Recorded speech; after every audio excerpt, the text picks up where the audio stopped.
अब पहली चीज तो यह है कि जब हम एक्सक्रीटरी सिस्टम की बात कर रहे हैं तो एक्सक्रीटरी सिस्टम का काम क्या होता है? सफाई, नाइट्रोजनस वेस्ट को एलिमिनेट करना और ऑस्मो रेगुलेशन। दो काम है। ऑस्मो रेगुलेशन का सिंपल सा मतलब है शरीर में पानी और सॉल्ट का बैलेंस, पानी सॉल्ट और आयंस का बैलेंस बनाए रखना। अब मेरा एक सवाल है, यूरिन से भी वेस्ट रिमूव हो रहा है और एनस से भी वेस्ट रिमूव हो रहा है, दोनों में क्या फर्क है? देखो ये अंतर कृपया करके ना दें, एक सॉलिड है और एक लिक्विड है, ठीक है। यूरिन में नाइट्रोजनस वेस्ट है, इसका मतलब एनस से जो वेस्ट निकलता है उसमें नाइट्रोजन नहीं होता। यूरिन से भी वेस्ट निकल रहा है और एनस से भी वेस्ट निकल रहा है, दोनों के वेस्ट में फर्क क्या?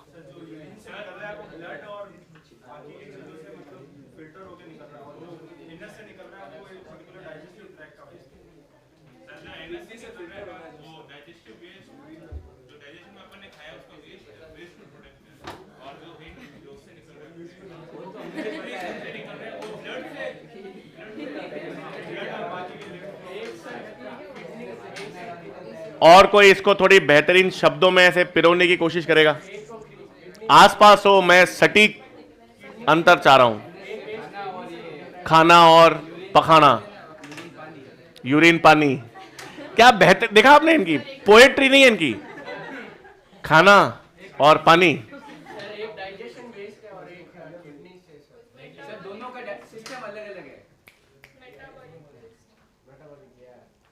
एक मेटाबॉलिक वेस्ट है और एक नॉन मेटाबॉलिक।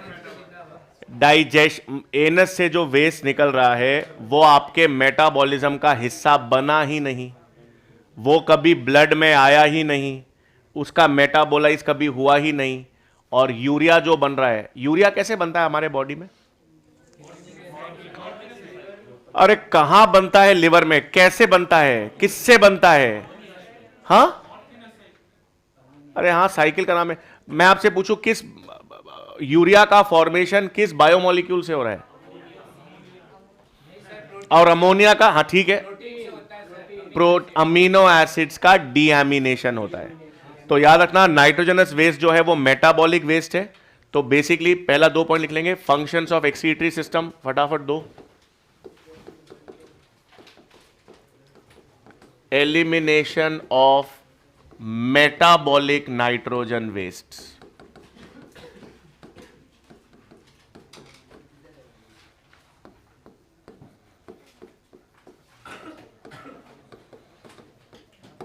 और मतलब फंक्शंस ऑफ एक्सक्रीटरी सिस्टम 2 हैं।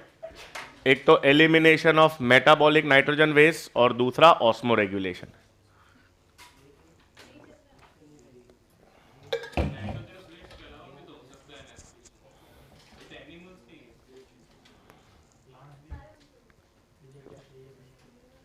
मेनली नाइट्रोजन वेस्ट ही है, वो अमोनिया हो, यूरिया हो, यूरिक एसिड हो, ग्वानिन हो, कुछ भी हो, है तो वो मेनली नाइट्रोजनस वेस्ट।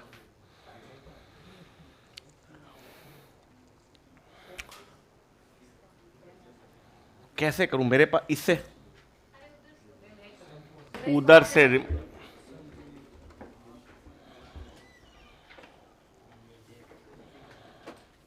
धन्यवाद, लो खेलो अब आप। ठीक है, अब हमारे पास यहां पर सबसे पहले हम नाइट्रोजनस वेस्ट की बात करेंगे।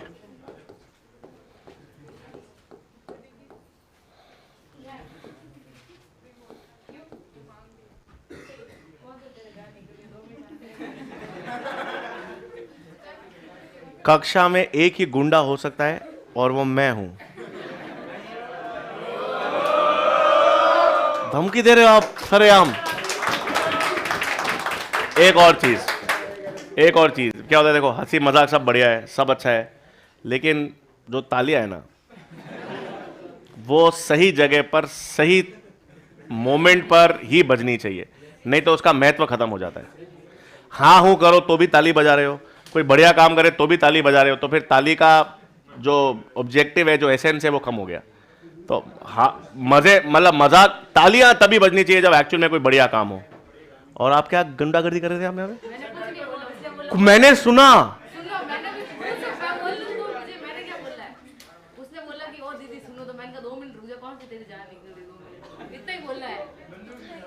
टोन अलग थी आपकी।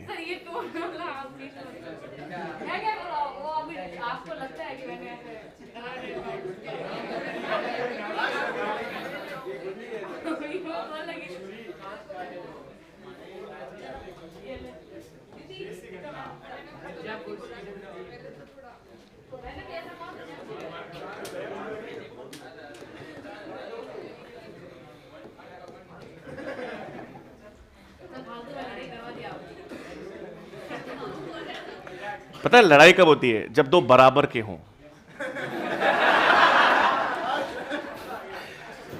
प्रतिस्पर्धा, लड़ाई के लिए दो उधर कौन लड़ेगा आपसे, बताओ मेरे को आप।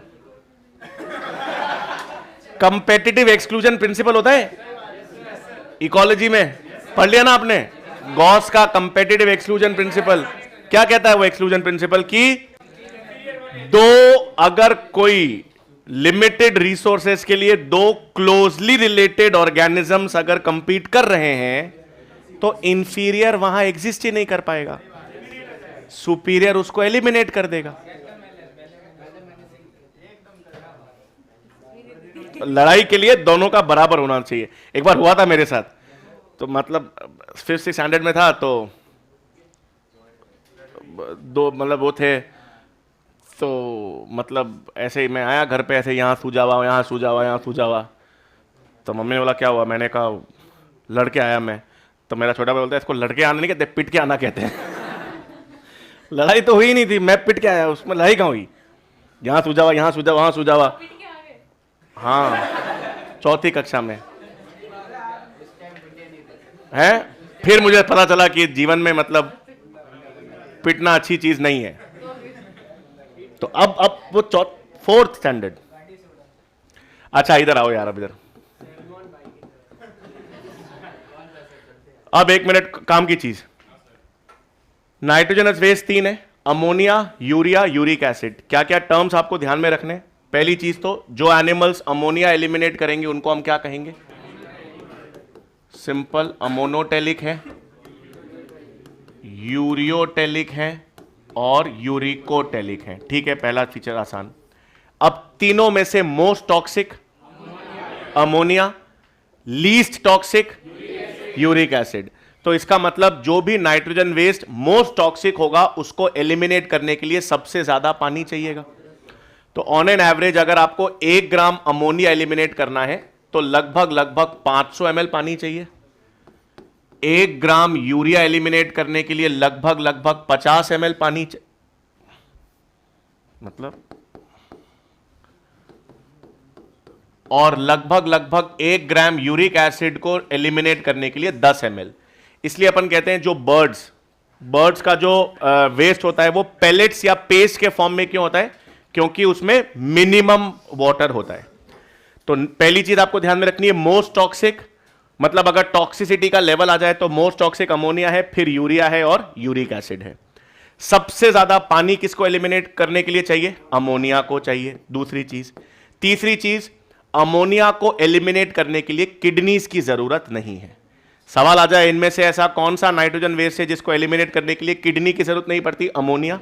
क्योंकि अमोनिया को हम अमोनियम आयंस के फॉर्म में, हम नहीं मतलब मछलियां जो हैं, अमोनियम आयंस को गिल्स के माध्यम से सिंपल डिफ्यूजन से एलिमिनेट कर देती है। फिर आपको सबसे कॉमन एग्जांपल्स आपको ध्यान में रखने, अमोनोटेलिक के एग्जांपल सारी मछलियां नहीं, फ्रेश वाटर में पाई जाने वाली। और फ्रेश वाटर में कौन सी फिशेस पाई जाती है? Bony fishes. बोनी फिशेस को और क्या कहते हैं? टीलियोस्टी। मराइन फिशेस को इलास्मोब्रांकी कहते हैं। तो फ्रेश वाटर बोनी फिशेस हो गई। एनसीईआरटी में आपको दे रखा है एक्वेटिक इंसेक्ट्स, ये एक्वेटिक इंसेक्ट्स जो फ्रेश वाटर में मिलेंगे। और तीसरा एग्जाम्पल आपको एनसीईआरटी में दे रखा है एक्वेटिक एम्फीबियंस। आप बेसिकली इसको याद रखना, टैडपोल लार्वा, क्योंकि लार्वा जो होता है मेंढक का वो फ्रेश वाटर में मिलता है। तो तो fresh water bony fishes, aquatic insects, aquatic amphibian जिसमें टैडपोल लार्वा आएगा, वो सब अमोनोटेलिक है। यूरिया कम टॉक्सिक है, यूरिक एसिड और भी कम टॉक्सिक है, मतलब इन दोनों को एलिमिनेट करने के लिए कम पानी चाहिए। इसका मतलब टेरेस्ट्रियल एनिमल्स किसको एलिमिनेट करते हैं, या तो यूरिया को या यूरिक एसिड को। तो टेरेस्ट्रियल एनिमल्स यूरिया या यूरिक एसिड को एलिमिनेट करते हैं। ये किस तरह की स्ट्रैटेजी है, वाटर कंजर्व करने की स्ट्रैटेजी है। कोई टेरेस्ट्रियल एनिमल अमोनिया नहीं निकालता, हर टेरेस्ट्रियल एनिमल या तो यूरिया निकालेगा या यूरिक एसिड निकालेगा। इसका मतलब ये किस तरह की स्ट्रैटेजी है, वाटर को कंजर्व करने की स्ट्रैटेजी या अडेप्टेशन है। यूरिया हम आगे पढ़ेंगे लिवर में बनता है, और यूरिया के दो काम होते हैं हमारे शरीर में, एक तो नाइट्रोजनस वेस्ट है, दूसरा ऑस्मोलैरिटी को किडनी की रेगुलेट करेगा। ठीक है, अब एग्जाम्पल्स यूरियोटेलिक ऑर्गेनिजम्स, आपके पास मैमल्स, एव्स यूरियोटेलिक नहीं होते ना ना ना ना ना। फिर आपके पास एडल्ट एम्फीबियंस या टेरेस्ट्रियल एम्फीबियंस कह दो, मतलब एडल्ट फ्रॉग जो है वो आपके पास यूरियोटेलिक है। और मराइन फिशेज, मराइन फिशेज में सबसे कॉमन एग्जाम्पल आता है शार्क्स। तो ये आपके पास शार्क, फ्रॉग, मैमल्स, ये सब किसके एग्जाम्पल्स हो गए, यूरियोटेलिक के। और फाइनली आता है हमारे पास यूरिकोटेलिक। यूरिकोटेलिक का वेस्ट किस फॉर्म में रिलीज होता है, पेस्ट्स या पेलेट्स के फॉर्म में, क्योंकि बहुत कम पानी चाहिए। और इसमें आपको एग्जाम्पल्स आपके पास आ गए बर्ड्स, रेप्टाइल्स, इंसेक्ट्स। इंसेक्ट्स में सबसे कॉमन एग्जाम्पल आ गया कॉकरोच, और एनसीईआरटी में एक और दे रखा है लैंड स्नेल्स। ये सारे के सारे किसके एग्जाम्पल्स हैं, यूरिकोटेलिक के। ठीक है, सबसे टॉक्सिक, लीस्ट टॉक्सिक, एग्जाम्पल्स और स्पेशल फीचर। कौन से नाइट्रोजन वेस्ट को एलिमिनेट करने के लिए किडनी नहीं चाहिए, अमोनिया। किस फॉर्म में एलिमिनेट होगा, अमोनियम आयंस। कौन सा नाइट्रोजन वेस्ट पेस्ट या पैलेट के फॉर्म में निकलेगा, यूरिक एसिड। और सिंपल आपके पास बाकी एग्जाम्पल्स ध्यान में रखने हैं। ठीक है, सबसे पहले अपन अमोनिया, नाइट्रोजन वेस्ट अमोनिया, और इसको पॉइंट्स में लिख लेंगे। ये बोनी फिशेस सिर्फ फ्रेश वाटर में मिलती है क्या, कार्टिलेज फिश शार्क की तो है, फिर कार्टिलेज फिश केवल मराइन वाटर में मिलती है, लेकिन बोनी फिशेस फ्रेश वाटर में भी मिलती है, मराइन वाटर में भी मिलती है। हम आगे पढ़ेंगे स्पेशल केस। एक TMAO का नाम सुना है,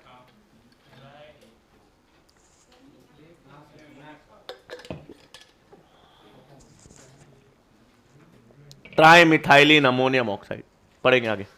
हाँ, अभी लिखेंगे अमोनिया पहले। तो अमोनिया पहला, ammonia being most toxic, ammonia being most toxic requires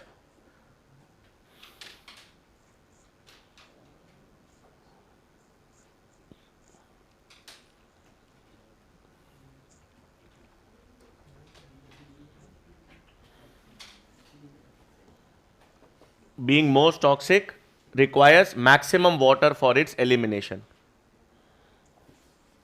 Being most toxic requires maximum water for its elimination.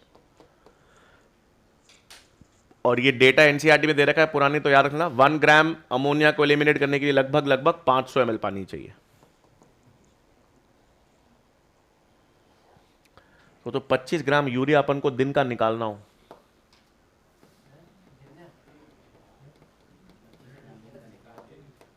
हम पर डे कितना यूरिया निकालते हैं, 25 से 30 ग्राम। हाँ, और कितना यूरिन चाहिए उसके लिए, 1.5 लीटर, 1 से 1.5 लीटर। हाँ, 1 से 1.5, 1 to 1.5। हाँ हाँ। फिर नेक्स्ट पॉइंट, मोस्ट टॉक्सिक हो गया। फिर next point, ammonia is removed as ammonium ions. Ammonia is removed as ammonium ions by simple diffusion through gill surface. By simple diffusion through gill surface. Bracket में लिख लेंगे kidneys are not involve.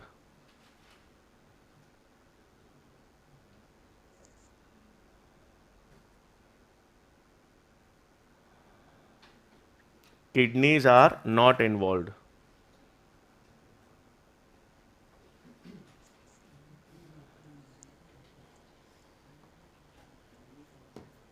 Example,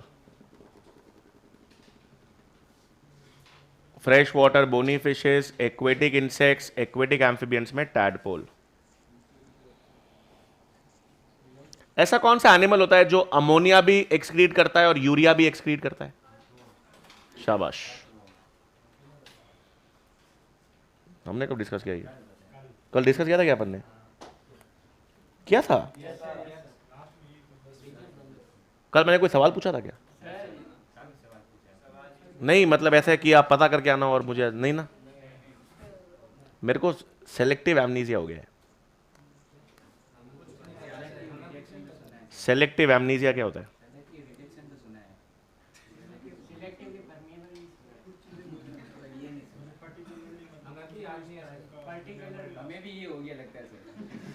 आपको अगर हुआ होगा तो non selective amnesia है। Selective amnesia मतलब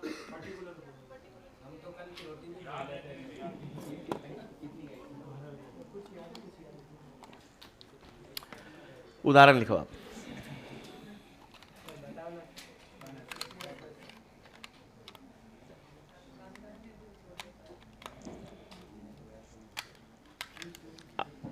आपके ब्रेन का टेम्पोरल लोब, थैलेमस क्या करता है? थैलेमस होता है ब्रेन में? नहीं होता? होता है ना? हाँ। कौन फोर ब्रेन का हिस्सा है? मिड ब्रेन का है या हाइंड ब्रेन का है? फोर ब्रेन का है। फोर ब्रेन में कहां पे मिलता है? डायनसेफेलॉन में। तीन हिस्से होते हैं, एपी थैलेमस और हाइपोथैलेमस। हाँ। क्या करता है थैलेमस? थैलेमस क्या कंट्रोल करता है थैलेमस? सेलेक्टिव एमनीजिया को।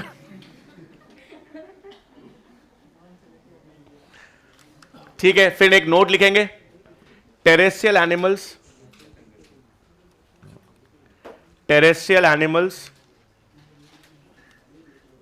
excrete either urea or uric acid.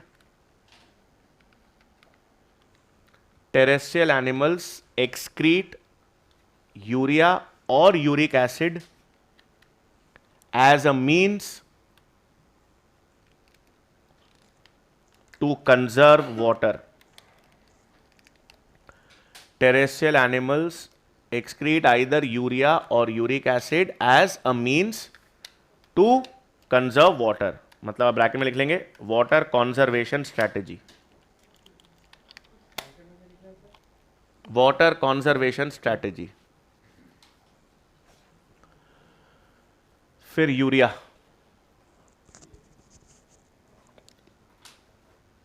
Less toxic, hence require less water for elimination. यार छोटा छोटा लिखना है इसमें, इतना लंबा लंबा भाषा लिखनी नहीं है, छोटा छोटा लिखो फटाफट। Less toxic, hence require less water for elimination. और 1 ग्राम यूरिया निकालने के लिए लगभग 50 ml पानी। Less toxic, hence require less water for elimination.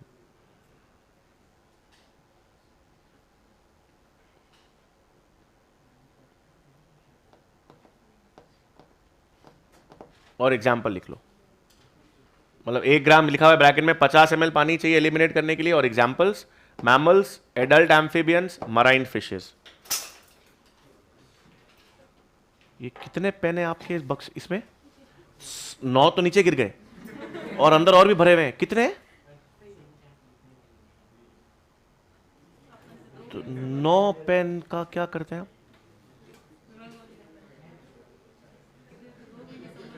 सारे यूज होते हैं पूरे दिन में। तो ये आपके ऐसे ये भवरे ववरे से तंग पता, वो कंफ्यूज तो नहीं जाते कि ये पुष्प हैं या किताबें हैं? इतने रंग तो पुष्पों में होते हैं। पॉलिनेट हो जाए आपकी book.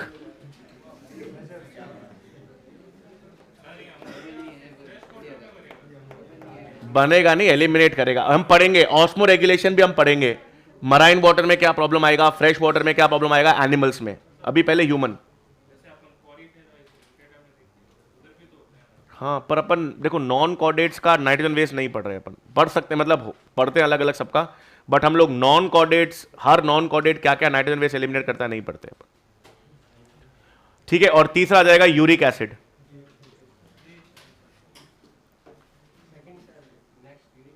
Third uric acid, least toxic, hence require least amount of water for elimination. Least toxic, hence require least water for elimination. इसलिए ब्रैकेट में लिख लेना excreted in the form of pastes या pellets.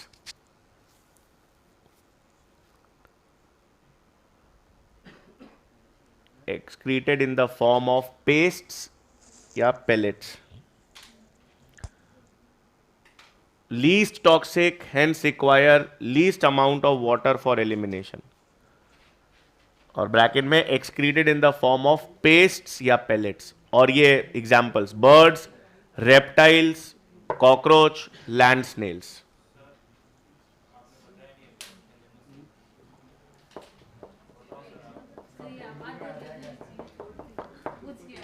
देखो जीवन में ना अगर इंट्रीग ही नहीं, आपने पूछ लिया, बाकी को फर्क ही नहीं पड़ रहा, तो फिर क्यों पूछना।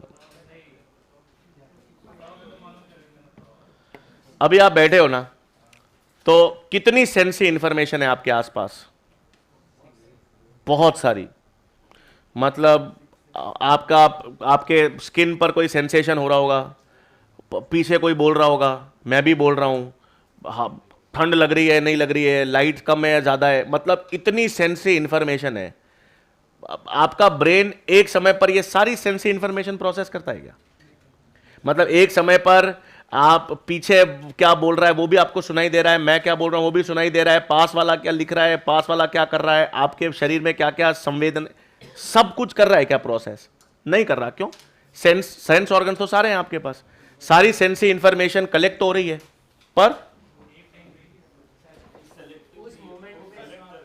थैलेमस डिसाइड करता है किसको आगे भेजना है, किसको रखना है।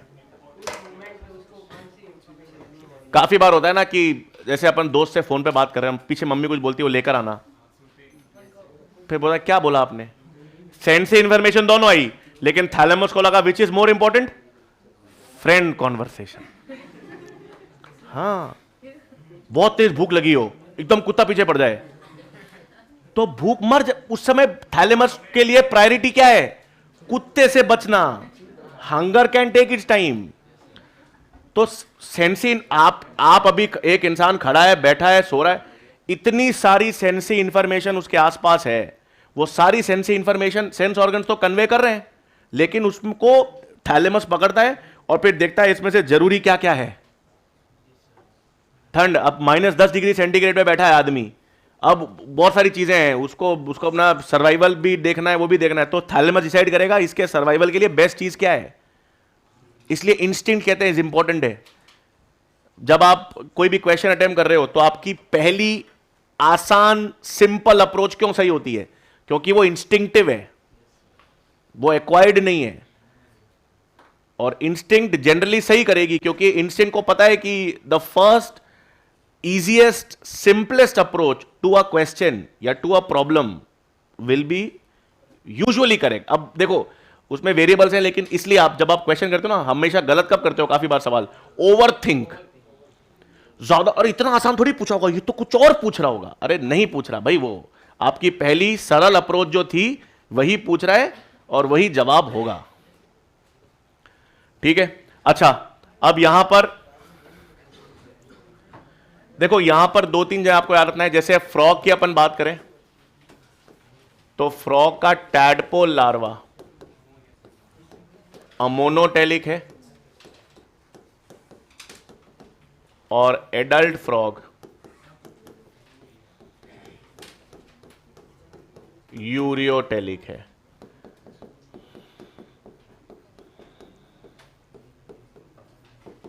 Earthworm ammonotelic and ureotelic.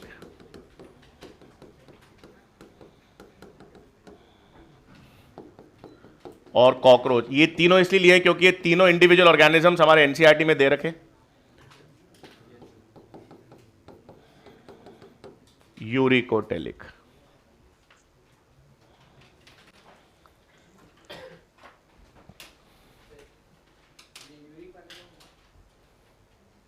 अलग से लिखना है, वो हो गए तीनों भाई, उसमें तो खत्म।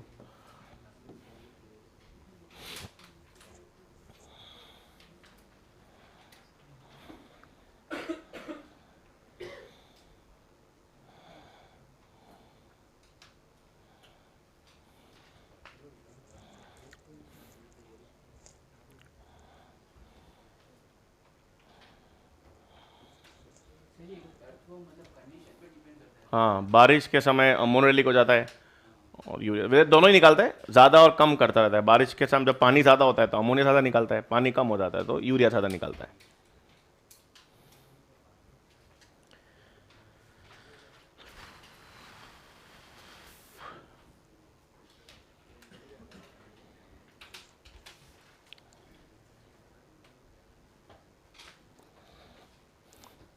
ठीक है, फिर आपके दे रखा है अलग अलग तरह के एनिमल्स हैं जिसमें नॉन कॉर्डेट्स भी हैं और उनके पास एक्सक्रीटरी स्ट्रक्चर, सब सिर्फ किडनीज तो आपके पास वर्टिब्रेट्स के पास है, तो इनवर्टिब्रेट्स या नॉन कॉर्डेट के पास क्या क्या एक्सक्रीटरी स्ट्रक्चर है वो आपको पता होना चाहिए।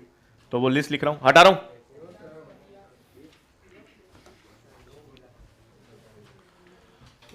बाकी था क्या, कौन सा? Cockroach uricotelic.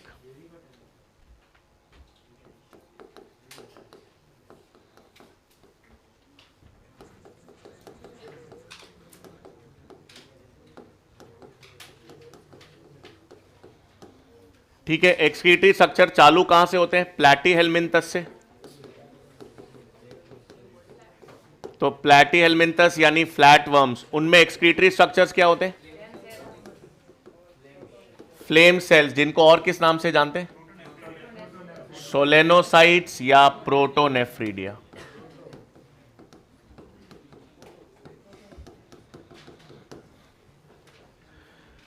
अब एक इंटरेस्टिंग चीज ये है, फ्लेम सेल्स कॉर्डेटा में भी होते हैं, और कौन से कॉर्डेटा में?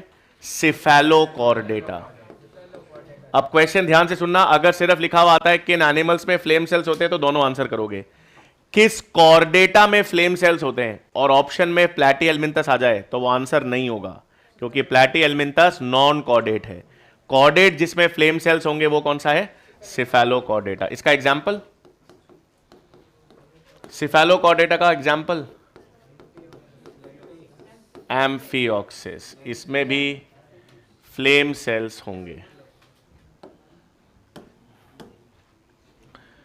फिर एनेलिडा में एक्सक्रीटरी ऑर्गन्स, नेफ्रीडिया।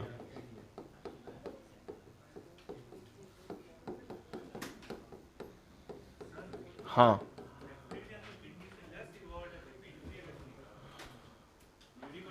नहीं तो स्ट्रक्चरली लेस इन्वॉल्व है, फंक्शन में क्या प्रॉब्लम आ रहा है? नहीं तो फंक्शन उसको थोड़ी इतना ये कौन सा कॉन्सेंट्रेट डाइल्यूट कर सकता है, इन्हें वो कर रहा है। कॉम्प्लेक्स न्यूरो नेफ्रॉन का मतलब है जो यूरिन को ऑस्मो रेगुलेट कर सके। इसमें ऑस्मो रेगुलेशन के लिए क्या होता है? कुछ नहीं होता है, इनमें सिर्फ एलिमिनेट करने के लिए।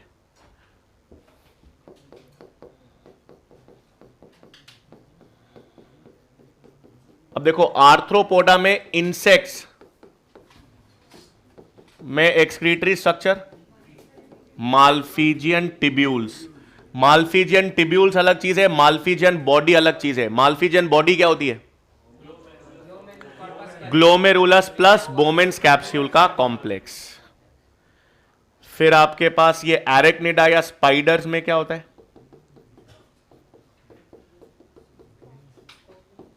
Coxal glands. और क्रस्टेशियंस यानी झींगा वाला, प्रॉन को हिंदी में झींगा कहते हैं।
लिख लिया?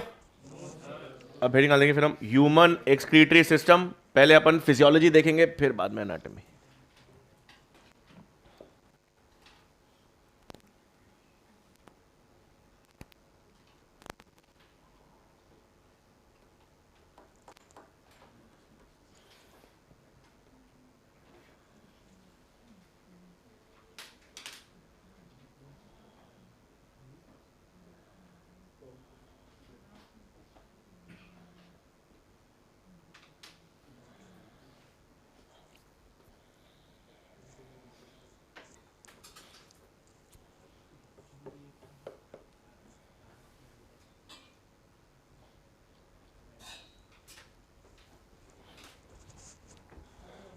डन?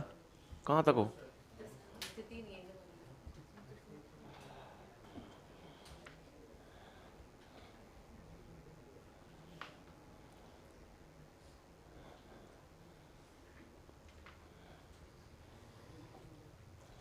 हाँ, नहीं, एम्ब्रियोनिक स्टेजेस में ओवरी कोई हार्मोन सिक्रीट नहीं करती, लेकिन एम्ब्रियोनिक स्टेजेस में टेस्टिस जो है वो टेस्टोस्टेरोन सिक्रीट करती है। ये ज़रूरी है क्योंकि एम्ब्रियोलॉजिकली दो डक्स होती है, वुल्फियन और मुलेरियन। कौन सा स्ट्रक्चर बनेगा? तो मुलेरियन डक को फीमेल रिप्रोडक्टिव ऑर्गन्स में डेवलप करने के लिए कोई हार्मोन नहीं चाहिए, इसलिए एम्ब्रियोनिक ओवरी कोई हार्मोन, सेक्स हार्मोन सिक्रीट नहीं करती क्योंकि जरूरत ही नहीं है। Mullerian duck by default female reproductive structures बनाती है। तो अगर आपको मेल रिप्रोडक्टिव सिस्टम है तो मेल रिप्रोडक्टिव सिस्टम को दो काम करना है एम्ब्रियोनिक स्टेजेस में। एक तो फीमेल स्ट्रक्चर्स को बनने से रोकना है और वुल्फियन डक से मेल रिप्रोडक्टिव स्ट्रक्चर्स को डेवलप करना है। तो इसलिए टेस्टोस्टेरोन निकलता है। टेस्टोस्टेरोन क्या करता है? वुल्फियन डक को मेल रिप्रोडक्टिव स्ट्रक्चर्स में डेवलप करने की कोशिश करता है। और सर्टोली सेल्स MIS या एंटी मुलेरियन सब्सटेंसेस कह दो या मुलेरियन इनिबिटरी सब्सटेंसेस, वो मुलेरियन डक की ग्रोथ को सप्रेस करते हैं। इसलिए एम्ब्रियोनिक स्टेजेस में टेस्टोस्टेरोन होता है और लेकिन एम्ब्रियोनिक स्टेजेस में एस्ट्रोजन की जरूरत नहीं पड़ती।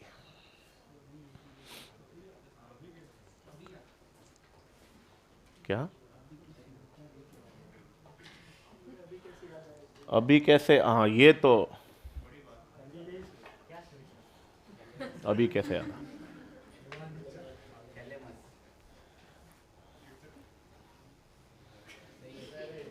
इसमें थैलेमस का रोल, इसमें कौन सा, इसमें सेरिब्रल कॉर्टेक्स का रोल है। कौन सा हिस्सा? फ्रंटल। अभी गर्मी लगी, ठंड लगी, वो कौन से सेंटर ने बताया?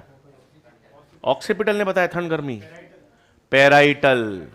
ठंड लगना, गर्मी लगना, आईने में देखना, अपने आप को निहारना, समय देखना, सब पेराइटल लोब।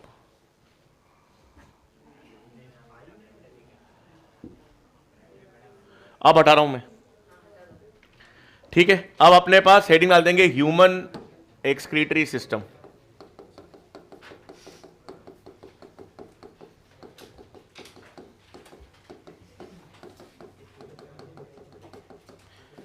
ठीक है, अभी हम लोग सबसे पहले यहां पर फिजियोलॉजी की बात करेंगे। तो किडनी, अभी हम किडनी का स्ट्रक्चर बाद में देखेंगे। अभी हमारे पास स्ट्रक्चरल और फंक्शनल यूनिट किडनी के होते क्या है? नेफ्रॉन्स। दो तरह के होते हैं, एक ही तरह का होता है?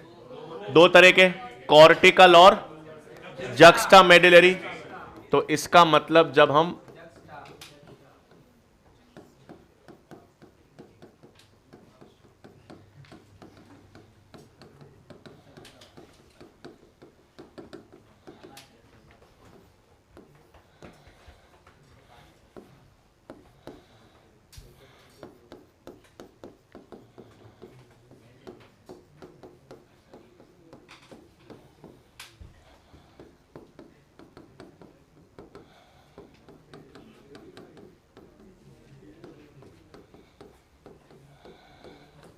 ठीक है, अब देखो डिफरेंसेस बहुत आसान है। ज्यादा संख्या में कौन से नेफ्रॉन्स होते हैं?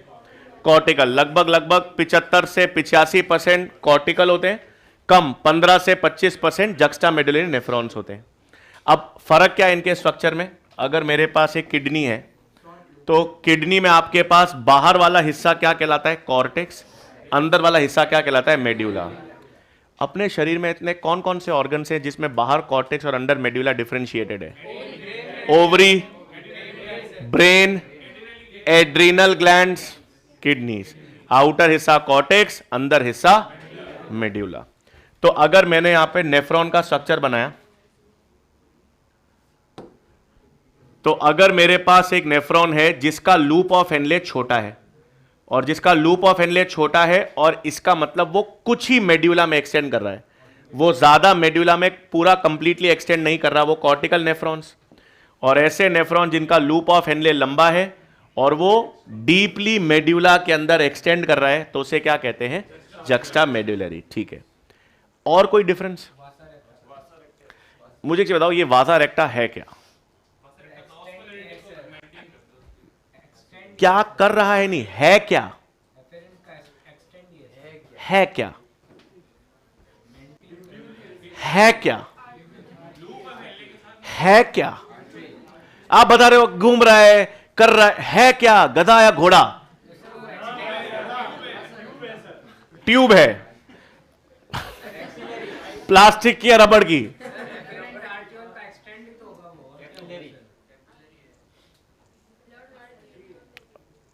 Blood vessel. ब्लड वेसल है, यू शेप्ड या हेयरपिन लूप बनाने वाला ब्लड वेसल, बड़ा ब्लड वेसल है। कैपिलरीज एक हिस्से पे जाकर फैल जाती हैं और फैलकर वो यू टर्न ले लेती हैं। ऐसे ब्लड वेसल को क्या कहेंगे? वाजा रेक्टा क्या है? Blood vessel. ठीक है, कैपिलरी जैसा ही, मतलब a capillary which has broaden, थोड़ा सा फैल गई ताकि वो हेयरपिन लूप या यू टर्न ले सके, क्योंकि उसको किसके इर्द गिर्द घूमना है? Loop of Henle. तो आप मान के चलो, कॉर्टिकल नेफ्रॉन्स में वाजा रेक्टा ज्यादा डेवलप्ड होंगे या जक्स्टा मेडुलरी में?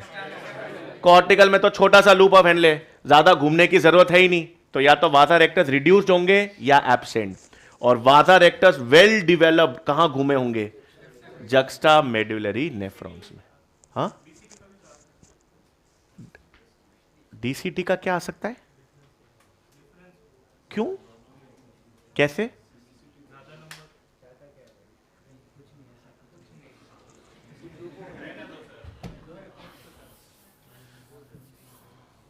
हाँ, तो कॉर्टिकल लिख लो फटाफट, मोर इन नंबर।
है एज इट इज नहीं, आप अपने शब्दों में लिख सकते हैं, आप जैसा चाहें वैसा लिख सकते हैं। मैंने पॉइंट्स में लिखा है वैसे, बस मैंने 1 2 3 नंबर नहीं डाले।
लिख लिया?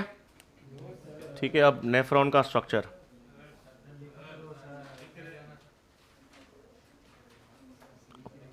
डायग्राम बनेगा। दर्शकों में भारी उत्साह।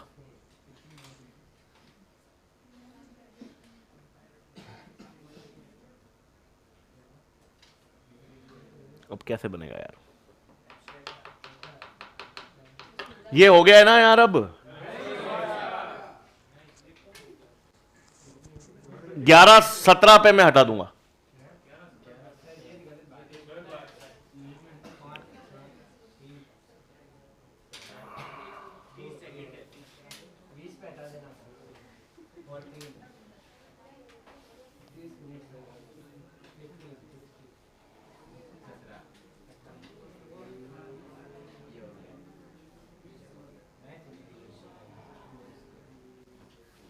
इतने में तो 2 बार लिख लो आप।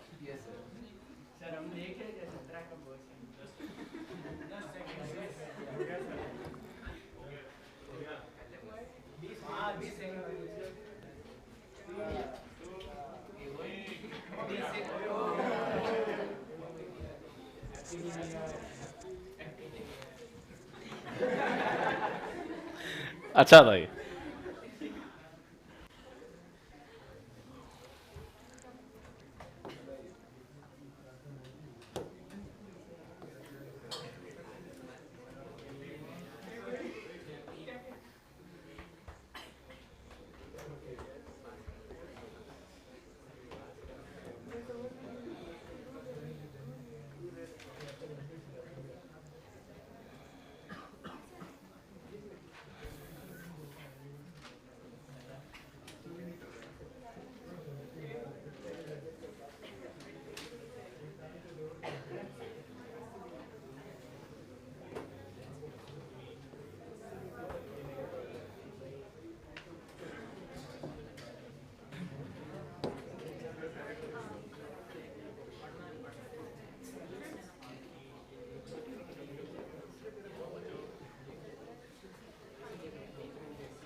अच्छा, अब एक सेकेंड, इसमें क्या क्या चीजें ध्यान में रखनी है पहले आप देख लो। सबसे पहली चीज, हमारे पास नेफ्रॉन के स्ट्रक्चर की बात करें तो नेफ्रॉन में ये कप शेप स्ट्रक्चर, ऐसे क्या कहते हैं, बोमेन्स कैप्सूल। ये कप शेप स्ट्रक्चर एक छोटी सी नेक में जाता है। ये इंपॉर्टेंट है क्योंकि पुरानी एनसीईआरटी में इस नेक की बात कर रखी है और इस नेक में सीलिएटेड एपिथीलियम होती है। पूरे नेफ्रॉन में एक ही जगह सीलिएटेड एपिथीलियम है और वो आपके पास क्या है, ये नेक जो बोमेन्स कैप्सूल से आगे जा रही है। उसके बाद आपके पास दो कॉन्वोल्यूटेड टिब्यूल्स हैं, प्रॉक्सिमल कॉन्वोल्यूटेड टिब्यूल पीसीटी और डिस्टल यानी डीसीटी। दो कॉन्वोल्यूटेड टिब्यूल्स है। पीसीटी में अपन पढ़ेंगे आगे, ब्रश बॉर्डर क्यूबॉइडल एपिथीलियम से बनी होती है। डीसीटी सिंपल क्यूबॉइडल एपिथीलियम से बनी है। फिर ये लंबा लूप स्ट्रक्चर क्या कहलाएगा, लूप ऑफ हेनले। और बहुत सारे नेफ्रॉन्स जो है वो किस में खुलेंगे, कलेक्टिंग डक्ट में खुलेंगे। तो ये तो आपके पास Bowman's capsule, PCT, DCT, loop of Henle है और कलेक्टिंग डक्ट है। फिर आपके पास ब्लड, कौन सा आर्टरी किडनी को ब्लड लेकर आएगी, रीनल आर्टरी। रीनल आर्टरी किसमें डिवाइड होगी, एफेरेंट आर्टीरियोल। एफेरेंट आर्टीरियोल का डायमीटर ज्यादा होगा और किससे ज्यादा होगा, इफरेंट आर्टीरियोल के डायमीटर से ज्यादा। यह जरूरी है, अगर ऐसा नहीं होगा तो फिल्ट्रेशन नहीं हो पाएगा। खैर वो आगे हम देखेंगे। एफेरेंट आर्टीरियोल किसमें खुलती है, ग्लोमेरुलस में। ग्लोमेरुलस कुछ नहीं है, कैपिलरी का गुच्छा है। और कैपिलरी का गुच्छा है तो किससे बने हैं, सिंपल स्क्वेमस एपिथीलियम, जिसको एंडोथीलियम भी कहते हैं। फिर ये ग्लोमेरुलस आगे किसमें कंटिन्यू करेगा, इफेरेंट आर्टीरियोल। इफेरेंट आर्टीरियोल जब लूप ऑफ हेनले के पैरेलल चलेगा तो उन कैपिलरीज को क्या कहेंगे, peritubular capillaries. Peritubular capillaries simple blood capillaries है जो किसके पैरेलल चल रही हैं, लूप ऑफ हेनले के। और जहां पर वो पेरिटिब्यूलर कैपिलरीज यू टर्न लेती हैं, बड़ा तो उसे क्या कहेंगे, वाजा रेक्टस। यहां से फिर ये वेन्स में खुल जाएंगे। ठीक है। एफेरेंट आर्टीरियोल का डायमीटर ज्यादा है किससे, इफेरेंट आर्टीरियोल से। फिर आपको ध्यान में रखना है ये ग्लोमेरुलस है और ग्लोमेरुलस को घेर के कौन रख रहा है, बोमेन्स कैप्सूल। तो ग्लोमेरुलस और बोमेन्स कैप्सूल दोनों को मिलाकर हम क्या कहते हैं, माल्फिजियन बॉडी, माल्फिजियन कॉर्पसल्स या रीनल कॉर्पसल्स। फाइनली मैंने आपको दो हिस्से बना रखे हैं। जो आपके पास बोमेन्स कैप्सूल है, पीसीटी है, डीसीटी है, ये कॉर्टेक्स हिस्से में प्रेजेंट है। और लूप ऑफ हेनले जो है वो किस हिस्से में एक्सटेंड हो रहा है, मेड्यूला में एक्सटेंड कर रहा है। बना लो।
कौन कनेक्टेड है? हाँ,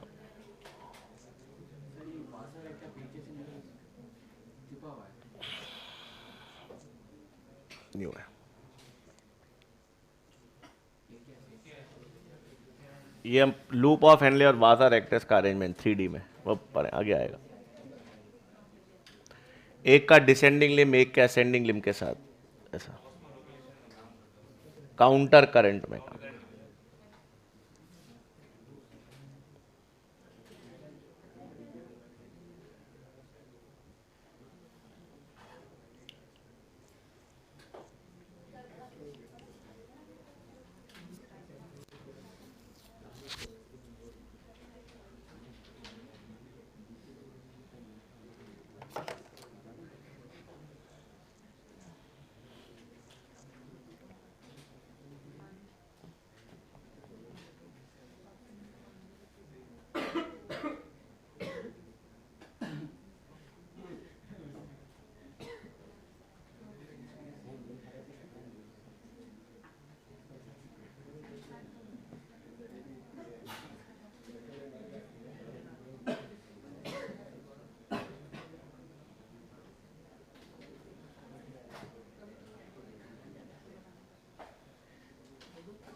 ठीक है, अब लिख लो पॉइंट्स इसमें।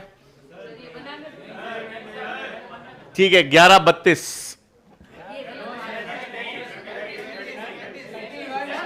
तैतीस, चलो डन। बेहद मांग पे 33। 33।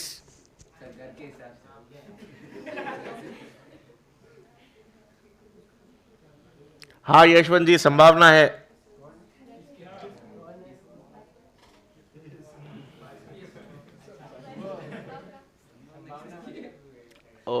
उन्होंने वो AIR बताई है उसमें कॉलेज मिलने की, लास्ट मॉपअप में।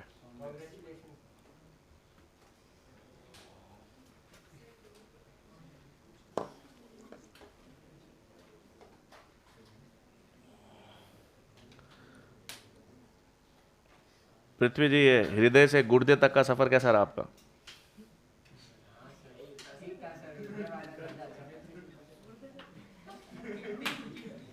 किडनी को वैसे तो वृक कहते हैं, वृक, किडनी, वृक।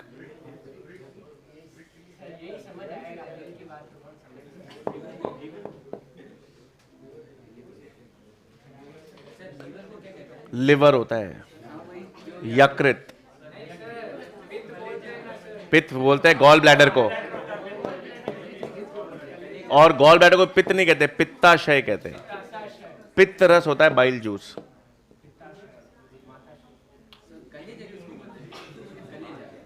कलेजा तो ये बॉलीवुड फिल्म में बोलती है, बाकी कौन बोलता है कलेजा? तो वो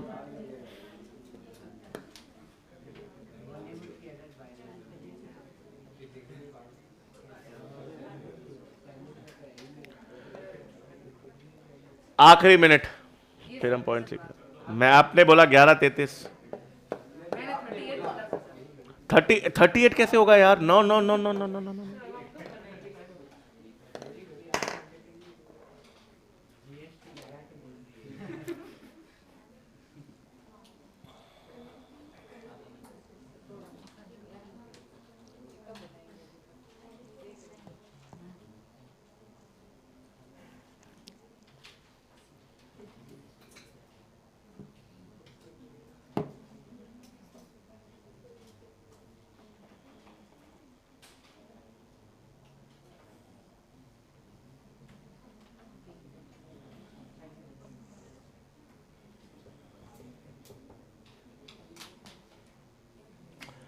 ठीक है, पहला पॉइंट, ग्लोमेरुलस एंड बोमेन्स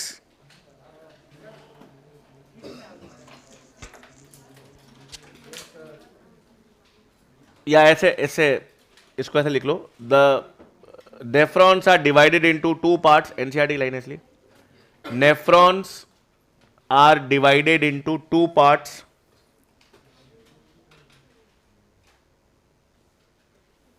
पहला तो माल्फिजियन बॉडी और second renal tubules.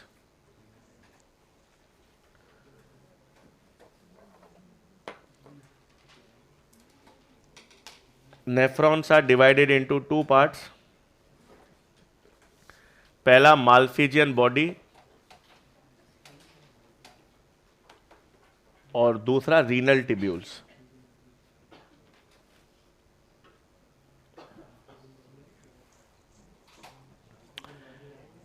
Renal tubules, फिर next Bowman's capsule and glomerulus collectively, Bowman's capsule and glomerulus are collectively called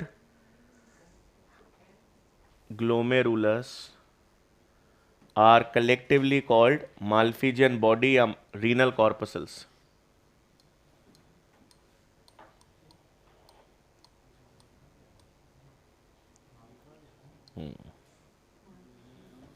Bowman's capsule and glomerulus are collectively called Malpighian body या renal corpuscles। Next point, the Malpighian body, PCT and DCT,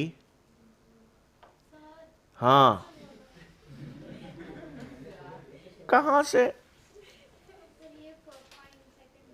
second मैंने क्या बोला, Bowman's capsule and glomerulus are collectively called Malpighian body या renal corpuscles।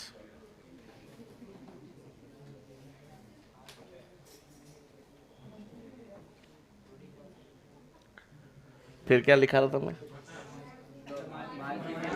Malpighian body, PCT and DCT are present in the cortex। Malpighian body, PCT and DCT are present in the cortex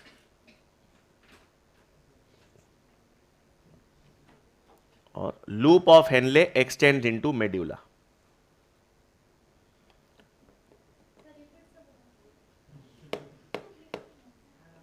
cortex में का क्या हिस्सा है बताओ nephron का, Malpighian body है, PCT है और डीसीटी है, they are present in cortex और loop of Henle extends into medulla.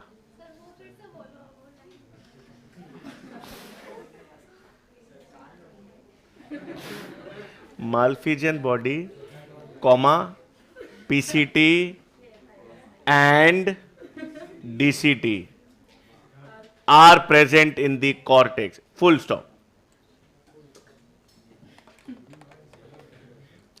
और loop of Henle extends into medulla। अगर सवाल आ जाए यूरिनिफेरस टिब्यूल्स या नेफ्रॉन्स का पार्ट में किसे शामिल नहीं किया जाता, क्योंकि बहुत सारे नेफ्रॉन की एक कलेक्टिंग डक्ट होती है, तो एक नोट लिख लेंगे,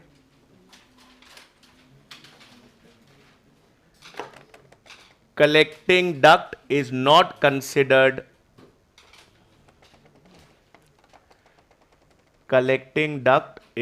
considered a part of uriniferous tubules। हाँ नेफ्रॉन वही एक ही बात।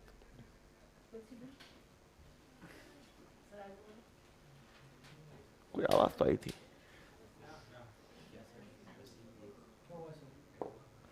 और किसी को सुनाई नहीं दिया ना, मैं डरा पहले, फिर मुझे लगा उधर से आई है। अच्छा, कलेक्टिंग डक्ट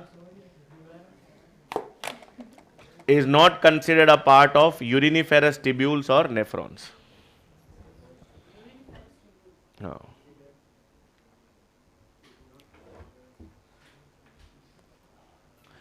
और आखिरी में the diameter of afferent arteriole और nephrons। हाँ एक और note, the diameter of afferent arteriole the diameter of afferent arteriole is greater than efferent arteriole. Diameter of afferent arteriole is greater than efferent arteriole. और ये किस लिए जरूरी है ब्रैकेट में? Required for ultrafiltration.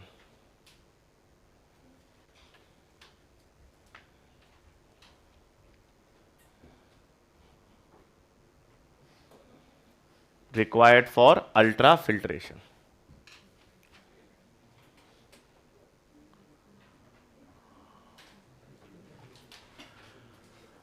ठीक है, फिर पर मिनट किडनी को कितना ब्लड मिलता है? 1100 से 1200 ml, यानी कार्डियक आउटपुट का 1/5 हिस्सा, और इसे हम क्या कहते हैं? रीनल ब्लड फ्लो कहेंगे।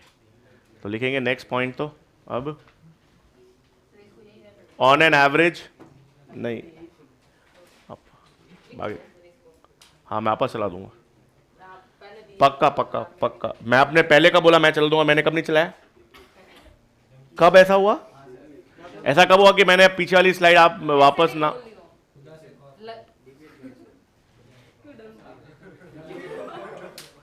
एक ही आप सब लोगों ने हुडी क्यों पहनी है अभी ऊपर ऊपर ऐसे एकदम से? 3 5 7 जो क्यों नहीं? अरे वाई भी सॉरी, मतलब क्या कारण? ऐसे ही पूछ रहा हूं।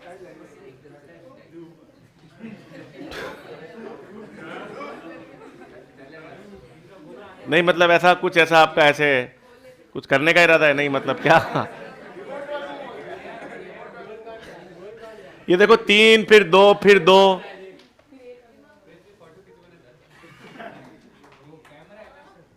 हाँ तो उसमें चेहरा नहीं आया, धक तो आप बाल रहे हो। आपका क्या हुआ आज? वो आपके नेत्रों तक नहीं जा रहा मास्क? जुकाम सही हो गया आपका? ऑन एन एवरेज, हाँ पक्का वापस। On an average kidneys receive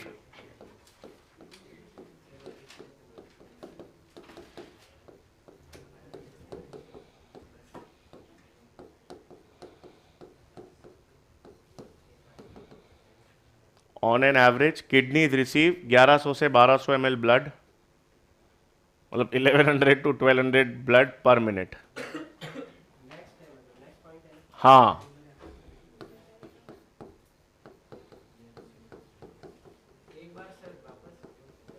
बिल्कुल। On an average kidneys receive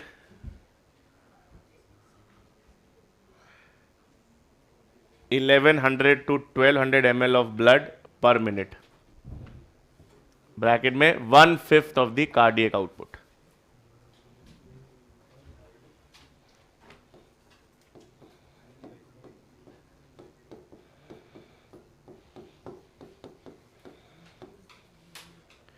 और इसे हम कहते हैं रीनल ब्लड फ्लो।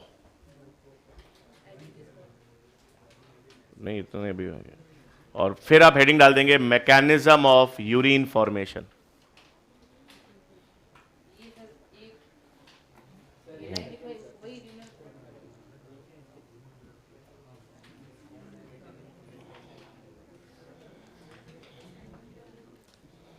अब कि ये यूरिन बनाने में कितने स्टेप्स काम करते हैं? 3। पहला फिल्ट्रेशन, दूसरा रीएब्जॉर्प्शन, और तीसरा सीक्रीशन।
ये ग्लोमेरुलर फिल्ट्रेशन को अल्ट्रा फिल्ट्रेशन क्यों कहते हैं? भैया ब्लड को छान रहे हो इसलिए अल्ट्रा फिल्ट्रेशन।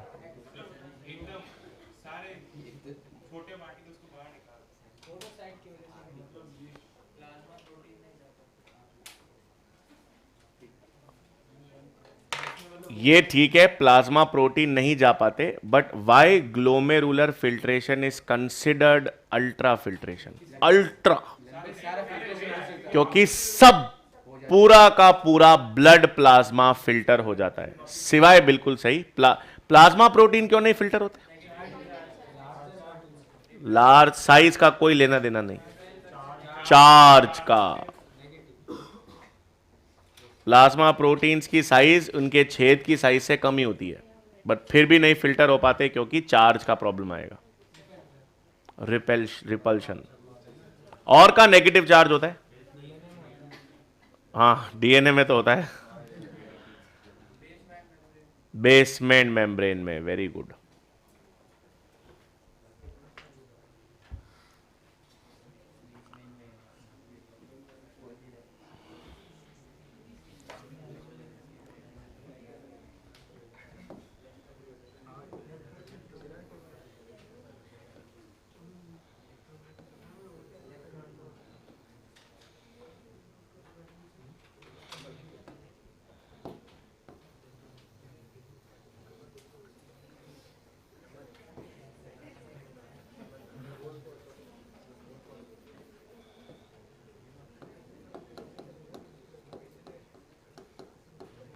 ठीक है, तो हमारे पास सबसे पहला स्टेप एक बार समझ लो, लिख लेंगे हम लोग नेक्स्ट में। सबसे पहला स्टेप है ग्लोमेरुलर फिल्ट्रेशन, मतलब ब्लड कहां पे फ्लो कर रहा है? ग्लोमेरुलस में। पर मिनट 1100 से 1200 ml ब्लड आ रहा है, और वो ब्लड जो ग्लोमेरुलस में आता है वो छन कर कहां आ जाता है? बोमेन्स कैप्सूल में। तो जब हम ब्लड को ग्लोमेरुलस से, या ब्लड फिल्टर होकर ग्लोमेरुलस से किस में आता है? बोमेन्स कैप्सूल में आता है, तो उसे हम क्या कहते हैं? अल्ट्रा फिल्ट्रेशन या ग्लोमेरुलर फिल्ट्रेशन। अब पहली चीज यह है कि जब ब्लड फिल्टर हो रहा है तो इसमें दो इंपॉर्टेंट फैक्टर्स हैं। पहली चीज तो अल्ट्रा फिल्ट्रेशन यह है क्योंकि इसमें ब्लड सेल्स फिल्टर नहीं होते, क्योंकि सेल्स की साइज बड़ी होती है और वो छेद क्रॉस नहीं कर सकते। तो अल्ट्रा फिल्ट्रेशन इसलिए कहते हैं क्योंकि पूरा का पूरा ब्लड प्लाज्मा फिल्टर हो जाता है। तो ब्लड प्लाज्मा में जितने भी कंपोनेंट्स हैं वो सारे फिल्टर हो जाते हैं, सिवाय प्लाज्मा प्रोटीन्स के। इसका मतलब जब फिल्ट्रेशन होगा तो बोमेन्स कैप्सूल में फिल्ट्रेट बनेगा। फिल्ट्रेट का कॉम्पोजिशन आपके पास क्या हो गया? Blood plasma minus plasma proteins. Plasma proteins filter नहीं हो पे क्योंकि प्लाज्मा प्रोटीन पर नेगेटिव चार्ज होता है, और हम पढ़ेंगे एक मेम्ब्रेन होती है बीच में जिस पर भी नेगेटिव चार्ज है, तो नेगेटिव चार्ज रिपेल हो जाता है, इसलिए प्लाज्मा प्रोटीन फिल्टर नहीं हो पाते हैं। अब फिल्ट्रेशन में देखो, आप बेसिकली ब्लड को छान रहे हो, तो छानने के लिए आपको क्या चाहिए? छन्नी। और यहां पर उस छन्नी को क्या कहेंगे? Filtration membrane. एक फिल्ट्रेशन मेम्ब्रेन है जिससे ब्लड ग्लोमेरुलस से छन कर कहां आ रहा है? बोमेन्स कैप्सूल में। अब वो छन्नी कितनी लेयर से बनी है? 3 लेयर से। एक तो ग्लोमेरुलस की एंडोथीलियम या सिंपल स्क्वेमस एपिथीलियम जिसे अपन कह रहे हैं। दूसरी, ये आपके पास बोमेन्स कैप्सूल की भी इनर एपिथीलियम। और तीसरी, इन दोनों के बीच में बेसमेंट मेम्ब्रेन होती है। तो आपके पास 3 मेम्ब्रेन, फिल्ट्रेशन मेम्ब्रेन कौन कौन सी है? ग्लोमेरुलस की एंडोथीलियम, बोमेन्स कैप्सूल की इनर एपिथीलियम, और आपके पास बेसमेंट मेम्ब्रेन। कलेक्टिवली ये तीनों से ब्लड छनेगा। अब छनने के लिए इंपॉर्टेंट क्या है? सीव, छेद चाहिए। तो आप छेद पोडोसाइट्स नहीं होते यार, छेद फेनेस्ट्रे होते हैं। तो आपके पास यहां पर ग्लोमेरुलस में छोटे छोटे माइन्यूट पोर्स या छेद होते हैं जिसे हम कहते हैं फेनेस्ट्रे। और ये छेद होते हैं, और साथ ही साथ ये जो इनर एपिथीलियम है किसकी? बोमेन्स कैप्सूल की, उस पे ऐसे फिंगर लाइक पोडोसाइट्स होते हैं। तो ये फिंगर लाइक पोडोसाइट्स और ये सीव्स यानी फेनेस्ट्रे मिलकर एक जाली, छेद वाली जाली बना देते हैं। और इस छेद वाली जाली से कौन फिल्टर हो जाता है? ब्लड प्लाज्मा फिल्टर होकर किस में आ जाता है? बोमेन्स कैप्सूल में। तो पहला फैक्टर जो फिल्ट्रेशन को असिस्ट कर रहा है वो आपको ध्यान में रखना है, filtration membrane. It is composed of 3 layers. कौन कौन सी? ग्लोमेरुलस की एंडोथीलियम, बोमेन्स कैप्सूल की इनर एपिथीलियम, दोनों के बीच की बेसमेंट मेम्ब्रेन। बेसमेंट मेम्ब्रेन का फीचर याद रखना है, उस पर नेगेटिव चार्ज है, इसलिए प्लाज्मा प्रोटीन रिपेल हो जाते हैं। बोमेन्स कैप्सूल की खासियत क्या है? एपिथीलियम की फिंगर लाइक पोडोसाइट्स होते हैं, और एंडोथीलियम ऑफ ग्लोमेरुलस की खासियत क्या है? फेनेस्ट्रे। तो मिलकर ये एक सीव या एक छन्नी बनाते हैं, फिल्ट्रेशन स्लिट कहता है एनसीईआरटी इसको, स्लिट, जिससे ब्लड प्लाज्मा छनकर कहां आ जाता है? बोमेन्स कैप्सूल में। एक फैक्टर तो है फिल्ट्रेशन मेम्ब्रेन, दूसरा फैक्टर है जो इस एनसीईआरटी में नहीं है लेकिन पुराने में है, फिल्ट्रेशन प्रेशर। और फिल्ट्रेशन प्रेशर में 3 टर्म्स होते हैं।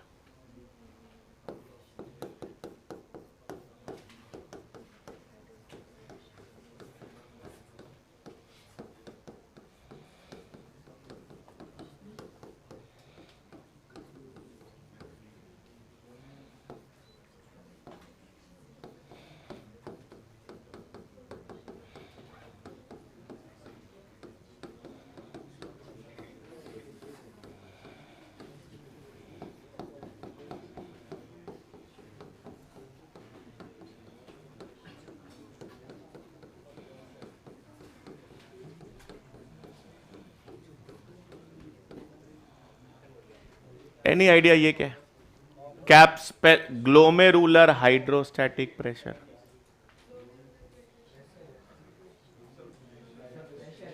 प्रेशर है कहां पर? ग्लोमेरुलस में। किसका है? Blood flow. Colloidal osmotic pressure क्या है? प्लाज्मा प्रोटीन जो फिल्टर नहीं हो पा रहे उसका प्रेशर। कैप्सूलर हाइड्रोस्टैटिक प्रेशर क्या है? सब ग्लोमेरुलस में, ये भी ग्लोमेरुलस में। कैप्सूल नाम तो देखो, बोमेन्स कैप्सूल में जो फिल्ट्रेट बन रहा है उसका प्रेशर।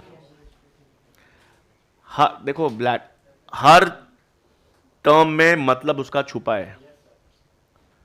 ग्लोमेरुलस में पानी, अब पानी तो ब्लड प्लाज्मा में 90 से 92% पानी है, ये कुछ नहीं है, ये एक डिस्गाइज ब्लड प्रेशर है। ब्लड ग्लोमेरुलस में फ्लो कर रहा है और ब्लड में जो पानी है उसका जो प्रेशर लग रहा है ग्लोमेरुलस पर वो जीएचपी है। ये जितना ज़्यादा होगा उतना ज़्यादा फिल्ट्रेशन होगा। आप छन्नी पे जितना तेज़ पानी, जितना तेज़ प्रेशर से पानी डालोगे उतना वो ज़्यादा छनेगा, तो ये फिल्ट्रेशन में कंट्रीब्यूट कर रहा है। कौन सी चीज़ फिल्टर नहीं हो रही? Plasma proteins. तो प्लाज्मा प्रोटीन का जो प्रेशर है उसे कहते हैं कोलोइडल ऑस्मोटिक प्रेशर, वो इसके अगेंस्ट में काम करेगा क्योंकि वो फिल्टर हो नहीं रहा। और बोमेन्स कैप्सूल में जैसे जैसे फिल्टर भर रहा है फिल्ट्रेट, वो और नए फिल्ट्रेट को बनाएगा या कम करेगा? मैं जैसे जैसे ग्लास में पानी भर रहा हूं उसमें और पानी आने की संभावना कम होती रहेगी ना, तो जैसे जैसे फिल्ट्रेट भरता रहेगा और फिल्ट्रेट आने की प्रोबेबिलिटी या फिल्ट्रेशन रेट कम होती रहेगी। तो जब अपन फिल्ट्रेशन या इफेक्टिव फिल्ट्रेशन प्रेशर बनाते हैं तो उसमें किसकी वैल्यू इंपॉर्टेंट है? जीएचपी। और उसमें से किसको माइनस कर देते हैं? प्लाज्मा प्रोटीन जो फिल्टर नहीं हो रहे हैं और बोमेन्स कैप्सूल में जो फिल्ट्रेट बन रहा है, वो दोनों किसके विपरीत काम करेंगे? ग्लोमेरुलर हाइड्रोस्टैटिक प्रेशर के। ठीक है, बाकी नेक्स्ट में करेंगे, वो मैं आपका चला देता हूं। नहीं लिखाएगा, मैं लिखाऊंगा बाद में, अभी तो पूरा फिर मैं तीनों साथ में देखेंगे। ग्लाइकोप्रोटीन से बनी है, बेसमेंट मेम्ब्रेन बनती है एपिथेलियल और कनेक्टिव टिश्यू के सिक्रीशन से, सेल नहीं होते उसमें।